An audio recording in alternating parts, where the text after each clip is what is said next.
पूरी फाड़ दी। अब नहीं मिलेगा, आपको नहीं मिलेगा, नहीं मिलेगा, नहीं देखो, नहीं मिलेगा, नहीं मिलेगा। ये क्या है? बताओ अब अच्छा लगा कि नहीं लगा? नहीं लगा। ब्राउन कलर मेरे को अच्छा नहीं लगता। देखा देखा, मुझे पता था ना। इसके लिए ड्रेस ले आओ, इसको अच्छा नहीं लगेगा। इसके लिए कुछ भी ले आओ, इसको पसंद नहीं आएगा। ये तो बड़ों का है, अंदर भी कुछ है। ये देखो गाइस, बताओ अच्छा लग रहा है कि नहीं? मेरे लिए तो कोई कुछ लाता ही नहीं है। ये शॉर्ट्स कौन लाया था आपके लिए? ये शॉर्ट्स कौन लाया था? शॉर्ट नहीं बोलते, इसे कच्छा बोलते हैं। अफगानी कच्छा लाई है मेरे लिए। देखो 4 घंटे शॉपिंग करने के बाद एक अफगानी कच्छा लेकर आई है। गाइस गुड मॉर्निंग, कैसे हैं आप सब? आई होप आप सब बहुत अच्छे होंगे and welcome to my new vlog. Thursday का डे है, नहीं फ्राइडे का डे है। और इससे पहले वाली जो आपने क्लिप देखी ना, वो थर्सडे की थी, इंडिपेंडेंस डे की। उसमें बेटू के साथ थोड़ा सा मस्ती मजाक चल रहा था तो मैंने ऐड कर दिया। वो बाद में ना मेमोरी के लिए भी रह जाता है, तो इसलिए फिर वो वाली क्लिप मैंने ऐड कर दी थी। मतलब लास्ट वाले व्लॉग में वो मेरे को ऐड करनी चाहिए थी बट वो रह गई थी, तो फिर मैंने इसमें आगे क्लिप ऐड कर दी। और ये है फ्राइडे का व्लॉग। यहाँ पे मॉर्निंग का काम जो था वो मेरा स्टार्ट हो चुका था। आज मेरे को बेडशीट चेंज करनी थी। जिस दिन भी छुट्टी होती है ना, उस दिन पूरा दिन ऐसे सब बेड पे पड़े रहते हैं कि मेरे को नेक्स्ट डे लगता है कि नहीं आज तो मेरे को बेडशीट चेंज करनी है। मोस्टली मैं छुट्टी से नेक्स्ट डे बेडशीट ज़रूर चेंज कर देती हूँ।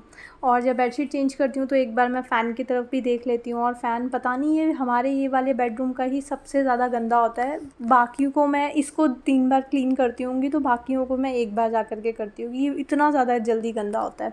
आई थिंक पीछे की विंडो वगैरह मैं ओपन रखती हूँ और ये वाला फ़ैन जो है वो फुल डे यूज़ होता है, तो इसीलिए शायद जल्दी गंदा होता होगा। तो काफ़ी गंदा सा हो रहा था। और बेडशीट चेंज करती हूँ ना, तो फिर जो भी डस्ट वगैरह गिरनी होती है वो उसी बेडशीट पे आ जाती है। उसके बाद फिर मैं फ्रेश बेडशीट बिछा देती हूँ। तो फिर इसलिए ना मैं एक बार फ़ैन की तरफ भी देख लेती हूँ और फिर अगर नीडेड होता है तो फ़ैन को भी मैं अच्छे से क्लीन कर देती हूँ। और यहाँ पे फ़ैन पे मेरा इजीली हैंड भी चला जाता है, तो मेरे को उतना ज़्यादा टफ़ भी नहीं लगता। हल्का फुल्का भी गंदा दिखता है ना, तो फिर मैं क्लीन कर देती हूँ। और जब फ़ैन बहुत हाइट पे होता है तो फिर वो बहुत महीनों तक जा कर के क्लीन नहीं होता। बट ये कुछ कुछ दिन के बाद मैं क्लीन करती रहती हूँ क्योंकि ईज़ी भी है। और बेडशीट पे जो डस्ट गिरनी होती है बेडशीट के साथ ही फिर मैं इसको भी क्लीन कर देती हूँ। बाद में बेडशीट चेंज हो जाती है तो बेडरूम ना एकदम फ्रेश सा लगता है। वरना चाहे कितना भी क्लीन हो, अगर एकदम सर के पास आपके गंदी सी डर्ट सी दिख रही है फ़ैन के ऊपर, तो फिर वो अच्छा नहीं लगता देखने में। और देखो कितने सारी इसमें जाले से बनने स्टार्ट हो गए थे। और फिर ऊपर से क्लीन करा था मैंने, तो नीचे जो जाले वाले से गिरे हुए थे, फिर यहाँ पे भी डस्ट आ जाती है, तो इसको भी फिर मैंने ब्रश से क्लीन कर लिया था। जो भी डस्ट इसके ऊपर गिरी थी सारी मैंने झाड़ दी थी। और बैक साइड में भी फिर मैंने अच्छे से क्लीन कर दिया था। जितने हेयर वगैरह होते हैं ना, वो सारे ब्रश में कलेक्ट हो जाते हैं और डस्ट वगैरह सारी निकल जाती है, बहुत अच्छे से क्लीन हो जाता है। तो मैंने पूरे बेड पे फ्रंट और बैक दोनों साइड से ब्रश से क्लीन कर दिया था। और उसके बाद सारी बेडशीट को भी मैंने, मतलब ये वाली बेडशीट को उतार दिया था और न्यू बेडशीट बिछा दी थी। ये वाली बेडशीट ना उतनी कंफर्टेबल नहीं है, मतलब देखने में सिर्फ अच्छी लगती है, बाकी साइज़ में छोटी है। तो जितनी बार मैं बिछाती हूँ ना, कोई भी बैठता है तो फिर ये बहुत जल्दी ना ऐसे मैसी मैसी सी दिखाई देती है, एकदम फिट सी नहीं दिखती। जैसे नीचे टक इन करने का स्पेस होता है ना जिस बेडशीट में, तो वो ना एकदम अच्छे से बिछी हुई रहती है। और ये बहुत जल्दी वैसी हो जाती है, मतलब बहुत फैली सी अनऑर्गेनाइज सी दिखने लगती है, क्योंकि इसको टक इन करने का स्पेस नहीं मिल पाता है 2 साइड से मुझे। तो फिर जब तक काम चल रहा है मैं चला लेती हूँ और फिर कभी कभार मन होता है तो मतलब बिछा लेती हूँ। और फिर अभी मैं उससे बहुत बोर हो गई थी क्योंकि वो बहुत मैसी सी काफ़ी दिन से दिखती थी, बार बार मुझे उसको सेट करना पड़ता। तो फिर आज मैं प्लास्टिक वाली बेडशीट लेकर के आई थी कि ये ना बिल्कुल सेट रहती है, इस पर जंप कर लो कुछ भी कर लो तो ये परफेक्ट रहती है। बाकी अगर थोड़ा सा साइज़ वगैरह बड़ा हो तो उसमें भी कोई प्रॉब्लम नहीं आती है। वो बेडशीट भी मुझे काफ़ी अच्छी लगती है कि अच्छे से एक बार आप बिछा दो तो वो ऐसे बिखरी सी नहीं होती है, वो भी बिल्कुल सेट रहती है। और इलास्टिक वाली बेडशीट पे तो फिर मतलब वैसे ही वो टाई हो जाती है अच्छे से, तो उसमें ये प्रॉब्लम तो आती ही नहीं है। तो ये वाली बेडशीट मैंने बिछा दी थी और उसके बाद फिर लगाने लग गई थी मैं, क्योंकि काफ़ी सारी ऊपर से डस्ट वगैरह गिरी थी, तो झाड़ू तो फिर मेरे को बाद में ही लगानी थी।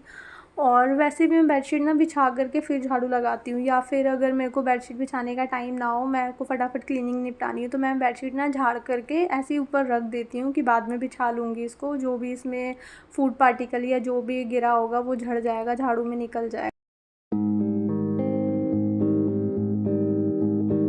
तो घर पे बच्चे होते हैं तो फ्लोर पे बहुत सारी चीज़ें वो ऐसी ऐसी गिरा देते हैं कि जो ना चिपक जाती हैं। तो बेटू के पास जो क्ले है, क्ले और ये स्लाइन वगैरह वो लेकर के आती है ना, मेरे को बिल्कुल अच्छा नहीं लगता है, क्योंकि क्ले ना के ना छोटे छोटे ऐसे वो बॉल्स बना बना करके जगह जगह गिरा देती है। फिर उसके ऊपर चल दो ना तो वो बिल्कुल चिपक जाती है, जैसे आटा चिपक जाता है ना फ्लोर पे। तो उसी को ही मैं थोड़ा सा पैर से ऐसे हटा रही थी, क्योंकि वहाँ पे उसने वो गिराई हुई थी, क्ले गिराई हुई थी अपनी। फिर पूरी झाड़ू वगैरह मैंने लगा दी थी। अभी मैंने मॉपिंग नहीं करी थी, क्योंकि उससे पहले ना मेरे को ये मैट वगैरह क्लीन करना था, और फिर वो गीला और इधर उधर मैं करूँगी ना, स्लीपर्स वगैरह गीले गीले होंगे तो फिर वो फ्लोर भी जो है वो गीला हो जाएगा। जब अंदर आई मैट वॉश करने के लिए तो देखा मिरर भी थोड़ा गंदा सा हो रहा है, इसके ऊपर सारे वाटर स्टेन से बने हुए हैं। जो मेरा DIY स्प्रे है ना, उससे मैंने स्प्रे कर दिया था मिरर पे, और उसके अंदर ना विम जेल की क्वांटिटी थोड़ी सी ज़्यादा डाली हुई थी मैंने, तो उससे ना फिर झाग सी बन गई थी पूरी। तो फिर मैंने उसके ऊपर थोड़ा सा पानी डाल करके वाइपर से वाइप कर दिया था। ये मिरर ना इस वाइपर से भी बहुत अच्छे से क्लीन हो जाता है। देखो मैंने अभी आप सबके सामने ही कर रही हूँ, बिल्कुल भी ब्लर नहीं होता है, बिल्कुल नीट एंड क्लीन अच्छे से हो गया था। तो वाइपर भी है ना, ये अच्छे से वाइप कर देता है एक्स्ट्रा वाटर को। तो इससे फिर मैंने मिरर को क्लीन कर दिया था, और उसके बाद फिर ये था मैट, इसको मेरे को वॉश करना था। अभी मैं इसको, क्योंकि अभी आगे से मैंने मैट हटा दिया, मेरे पास एक्स्ट्रा मैट अभी है नहीं कि मैं इसको हटाया और उसको लगा दिया। तो फिर अभी मेरे को था कि अभी मॉपिंग हुई नहीं है, फिर मैं अंदर बाहर करूँगी तो जो फ्लोर है वो सारा किच किच सा हो जाएगा। तो पहले मैं ये गीला वाला काम कर लेती हूँ, उसके बाद फिर मैं मॉपिंग कर लूँगी। तो यहाँ पे जो पहले वाला सर्फ था इस पाउच में ना, वो मॉइस्चर की वजह से ना गीला सा हो गया था और उसी के अंदर चिपका हुआ था। तो मेरे को लगा हो जाएगा, बट फिर नहीं हुआ था। ब्रश से मैंने निकाल करके उसके ऊपर डाला, बट थोड़ा सा और मुझे चाहिए था। तो फिर मैं एक पाउच और लेकर के आ गई थी, और डायरेक्टली इसके ऊपर ही स्प्रेड कर देती हूँ। और ये वाला जो ब्रश है ना, इससे मैं फिर इसको मैट को क्लीन, ये वाला ब्रश मैंने सिर्फ मैट और स्लीपर्स वगैरह क्लीन करने के लिए ही रखा हुआ है। तो इससे अच्छे से क्लीन हो जाती है, और जो भी मैट के ऊपर हेयर वगैरह गिरे होते हैं ना, इस ब्रश में कलेक्ट हो जाते हैं, और फिर मैं बाद में हटा देती हूँ। और बस यहाँ पे फिर मैंने मैट भी अच्छे से क्लीन कर दी थी। उसके बाद मॉपिंग करी, फिर नहा धो करके आ गई थी, और फिर वही बेटू को लाना था, वो सब हुआ। उसके बाद यहाँ पे इवनिंग का टाइम हो गया था, मनीष थोड़ा सा जल्दी आ गए थे आज। तो फिर यहाँ पे मैं टी बना रही थी। आज ना उनको जिंजर तुलसी वाली टी पीने का मन कर रहा था, तो ऊपर जहाँ आपने देखा है बहुत सारी तुलसी लगी है, तो वो ऊपर वाली भाभी ने रखी हुई है वो, तो वहाँ से वो 2-4 लीव्स तुलसी की लेकर के आए थे। और इलायची डाली मैंने, तुलसी डाली, और थोड़ी सी जिंजर को ऐसे क्रश करके डाला था। तो आज जिंजर टी, मतलब को मसाला टी बोल सकते हैं, वो बना रही थी मैं। और साथ में रखे हुए थे ये 3 फ़ैन, जो कि मुझे टी के साथ बहुत अच्छे लगते हैं। तो फिर मैंने अपने लिए भी थोड़ी सी टी बना ली थी। तो यहाँ पे हमारी टी जो थी वो बन के रेडी हो गई थी। फ़ैन के साथ भी ना एक लंबी सी स्टोरी है। जब बेटू हुई थी ना, तो मैं ना 24 आवर्स के लिए मेरे को उस पे लिक्विड डाइट पे रखा हुआ था, और मनीष ना उस टाइम पे अवेलेबल नहीं थे। मैं बहुत परेशान थी, एक तो पेन बहुत ज़्यादा रहते ही हैं, और मेरी कंडीशन ना बहुत ज़्यादा ख़राब थी। मतलब बेटू के होने के बाद ना मुझे तो ऐसा लगा था कि मैं पता नहीं दोबारा से रिकवर लाइफ में कर पाऊँगी या नहीं कर पाऊँगी। मतलब बहुत टफ़ स्टेज थी मेरे लिए वो।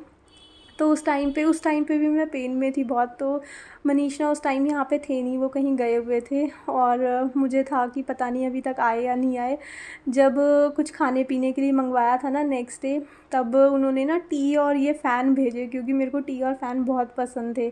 तो टी और फ़ैन को देख करके मुझे लगा कि हाँ अब मनीष आ गए हैं। उस टाइम में उनसे कोऑर्डिनेट नहीं हो पाया था, मेरे को एट अ टाइम हॉस्पिटल में एडमिट कर लिया था। और फ़ोन मेरा पता नहीं जब होना होता है ना ऐसा, तो सारी चीज़ें ख़राब सी हो जाती हैं। तो वही सिचुएशन थी, फ़ोन में मेरे बैटरी चली गई थी, उनका नंबर मुझे याद नहीं था, और मतलब बहुत पैनिक सा वो टाइम था। और उस टाइम पे ये टी और फ़ैन जब मैंने देखे ना, तो मुझे पता चल गया था कि मनीष आ गए। और इतने पेन में ना, मैं सिर्फ 2 सेकंड के लिए मेरे फेस पे स्माइल आई थी। मतलब मैं उस पेन से मेरा ध्यान डाइवर्ट हो करके मैं थोड़ा सा, मतलब कुछ सेकंड के लिए खुश हुई थी। मुझे पता चल गया था कि मनीष बाहर आ गए हैं। और बस यहाँ पे फिर हम अपना टी और फ़ैन एंजॉय कर रहे थे। यहाँ पे मुझे बोलते हैं तुम्हारे वाली टी से मैं फ़ैन डिप करूँगा, अपनी वाली गंदी नहीं करूँगा मैं, क्योंकि उसके अंदर फिर वो सारे वो से गिर जाते हैं ना फ़ैन के। पूरी चाय जो होती है ना वो मैसी मैसी सी हो जाती है, फिर वो पीने लायक नहीं बचती। तो उन्होंने मेरी वाली टी में अपने फ़ैन डिप करे और उसके बाद उनकी कॉल आ गई थी तो वो चले गए थे ऊपर, क्योंकि नीचे ना बहुत डिस्टर्बेंस होती रहती है फिर। और उसके बाद फिर यहाँ पे मैं बैठी थी और देखो मेरे आगे की जो फ्लिक है वो कितनी ज़्यादा लॉन्ग हो गई है। बीच में मैंने हेयर कट लिया था ना तो सेट हुई थी, उसके बाद अभी ये थोड़ी सी बढ़ गई है, तो वही मैं देख रही थी कि आगे से ना काफ़ी बढ़ गई है। और उसके बाद फिर हो गया था कुकिंग टाइम। तो आज मैंने तो अभी टी और फ़ैन खाए थे, तो मेरी तो डिनर की हो गई थी छुट्टी, मुझे तो कुछ खाना नहीं था। और फिर अभी एक पर्सन के लिए क्या बनाऊँ मेरे को समझ नहीं आ रहा था, तो फिर मैंने कहा चलो मैं आलू बना देती हूँ। वैसे कैप्सिकम भी रखी हुई थी, बट कैप्सिकम मनीष को इतनी ज़्यादा पसंद नहीं है। वो डालती भी हूँ तो वो मैं ही खाती हूँ, वो निकाल देते हैं। तो फिर मैंने कहा वो डालूँगी तो वो वैसे भी निकाल ही देते हैं, खाने उन्होंने आलू ही हैं, तो फिर मैं डायरेक्ट आलू ही बना देती हूँ। तो आलूओं को ना मैंने ऐसे गोल गोल काट लिया था, जैसे हम चिप्स के लिए काटते हैं ना आलू के, जो हम घर पे चिप्स बनाते हैं, तो उस तरह से मैंने इनको काट लिया था। और मैं ना इसको बहुत ही सिंपल तरह से बनाने वाली थी, इसके अंदर कोई जिंजर गार्लिक ऑनियन टमाटो कुछ भी नहीं डालना था। जस्ट जो हमारे ड्राई मसाले होते हैं ना उसमें इनको मैं कुक करने वाली थी। तो ये जो मेरा ये है तवा है नॉन स्टिक, इसके ऊपर मैंने बहुत थोड़ा सा ऑयल डाला था, मस्टर्ड ऑयल, उसमें थोड़ा सा जीरा डाल दिया था। और उसके बाद फिर जब जीरा अच्छे से चटक गया था, क्रैक हो गया था, उसके बाद फिर मैंने इसके अंदर जो आलू वगैरह थे वो मैंने डाल दिए थे।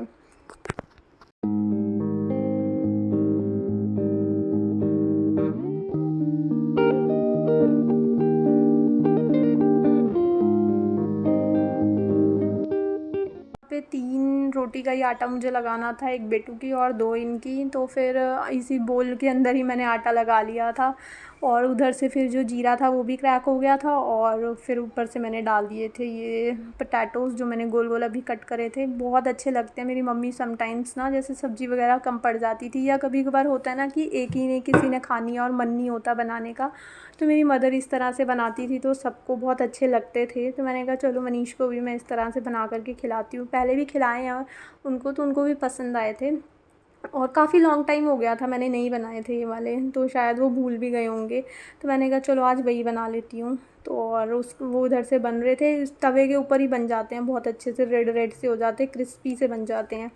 और उसके बाद ये जो फ्रूट्स वगैरह लेकर के आए थे ये भी मैंने वॉश नहीं करे थे उस टाइम। और फिर मैं ना बेटू को जब लेकर के आई थी तभी आते हुए ले आई थी, और फिर ना बहुत गर्मी सी भी लग रही थी और मैं थकी हुई थी, तो मैंने ना एज़ इट इज़ सारी पॉलिश को फ्रिज में रख दिया था। अगर मैं बाहर रखती तो फिर वो सॉफ्ट हो जाते हैं, जल्दी से ख़राब हो जाते हैं, तो मैंने फ्रिज में डाल दी थी। और मैंने कहा फिर आराम से शाम के टाइम पे ना इनको वॉश करके रख दूँगी। तो वो सारे वॉश करके मैंने बास्केट में लगा दिए थे। और यहाँ पे देखो आलू की सब्ज़ी भी बन के रेडी हो गई थी। अभी इनको थोड़ा सा और रेड रेड से करूँगी, जितने ज़्यादा ये क्रिस्पी होंगे ना उतना ज़्यादा इसमें टेस्ट आएगा। तो मैंने ना इसके अंदर एक ग्रीन चिल्ली भी डाली हुई थी, कि अगर थोड़ा सा ये फ्राई करी हुई ग्रीन चिल्ली होती है ना, ये खाने में अच्छी लगती है और मनीष को पसंद भी है, तो ये भी मैंने एक डाली हुई थी। और ये जो आलू के चिप्स वाली सब्ज़ी बोल सकते हो, तो ये बन के रेडी थी। इसको थोड़ा सा और रेड करोगे ना तो और टेस्टी लगेगी। तो अभी मैंने यहाँ पे एक क्लिप ले ली थी, इसको थोड़ा सा अभी मैं और रेड करूँगी और बन जाएगी मेरी सब्ज़ी। तो बस इसी के साथ आज का ब्लॉग मैं यहीं पे एंड करती हूँ। आई होप आपको ये ब्लॉग अच्छा लगा होगा। अगर आपको ये ब्लॉग अच्छा लगे तो इसको लाइक शेयर एंड सब्सक्राइब ज़रूर करना। मिलेंगे एक न्यू वीडियो में। Till then take care friends, bye bye.